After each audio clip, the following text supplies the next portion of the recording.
Lasers have been used successfully in science and technology for many years. We are going to tell you how to measure the dimensions of microscopic biological objects using a laser. The thickness of these objects can be compared to the thickness of a human hair. What's more, the accuracy of these measurements is quite high. We carried out all the scientific research in the physics laboratory in Moscow private school New Education. What objects can be measured with a laser? My classmates have researched the size of erythrocytes, red blood cells of humans and frogs, the diameters of eyes of dragonflies, bees and butterflies, the structure of microscopic sections of plants and onion peel, the thickness of veins of dragonflies' wings.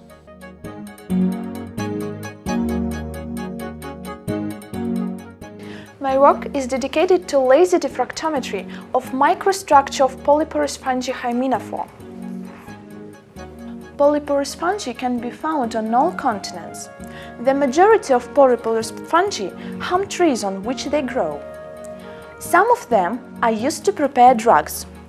Some species of Polyporus fungi are edible.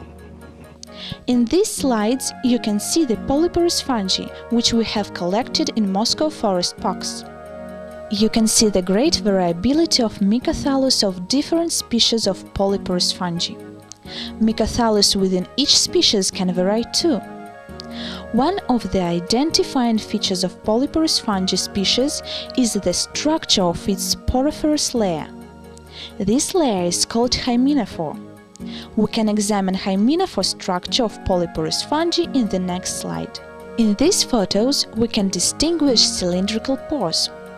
These pores can be several centimeters long.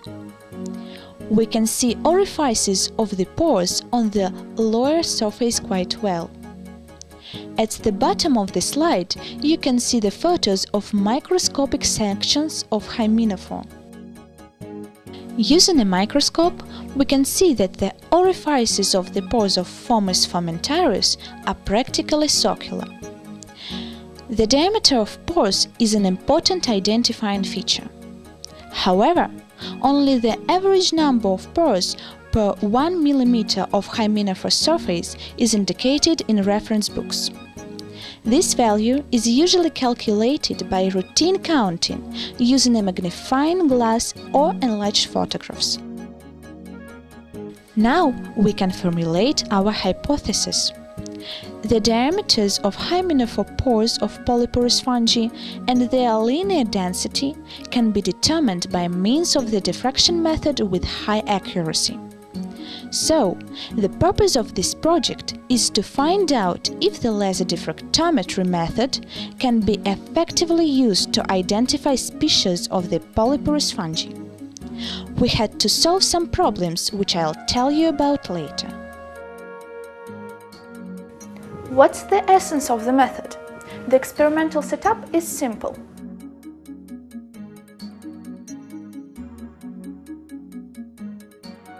A microscope section of Hymenophore of Polyporus fungi was placed in the laser beam. As a result of the diffraction on the pinholes of Hymenophore, it's possible to observe a diffraction pattern on the screen in the form of alternating light and dark patches. For different diffraction patterns, we worked out the formula, with the help of which we calculated the distance between pores and the diameters of Hymenophore pores. One of the most important problems was to prepare a sample. The diffractometry technique can be used for examining only those Polyporus fungi, the pores of which are almost cylindrical. That was the group of 6 species we have examined.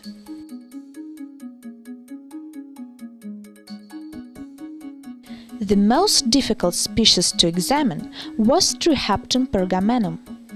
Its pores only vaguely resemble a circle. What did we observe during the experiment? When the laser beam got onto different parts of the surface, we observed different diffraction patterns.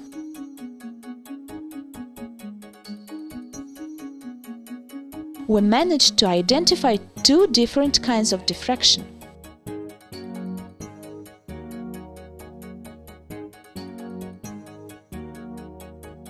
In this slide, you can see the diffraction pattern in the form of alternating black and red rings. Such diffraction occurs in the parts of section where pores are set irregularly. With the help of these patterns, we managed to calculate the diameters of pores. We measured the distance between the sample and the screen and the diameters of dark rings. In these photos, we can see the diffraction patterns in the form of separate maxima. In these parts of the microscopic section, pores are set regularly. With the help of these patterns, we calculated the distance between the centers of the pores and the number of pores per 1 millimeter of the surface. We measured the distance between the sample and the screen, it's more than 4 meters, and the distance between the symmetrical maxima. The final experimental results for all studied species of Polyporus fungi are represented in this table. In the second column, we can see that the diameters of pores of different species are quite different. It's the first time these results were obtained with such a high accuracy. Our result of the measurements of linear density of pores coincide with our calculation on photos and on data from reference books. The detailed results of measurements of the pore diameter of one Polyporus fungi species are represented in this table. You can see that the accuracy is very high. The error is less than 7%. In conclusion, I would like to say that in our project we prove that the usage of the laser diffractometry technique is of great practical interest. This technique has a lot of advantages, as well as some disadvantages.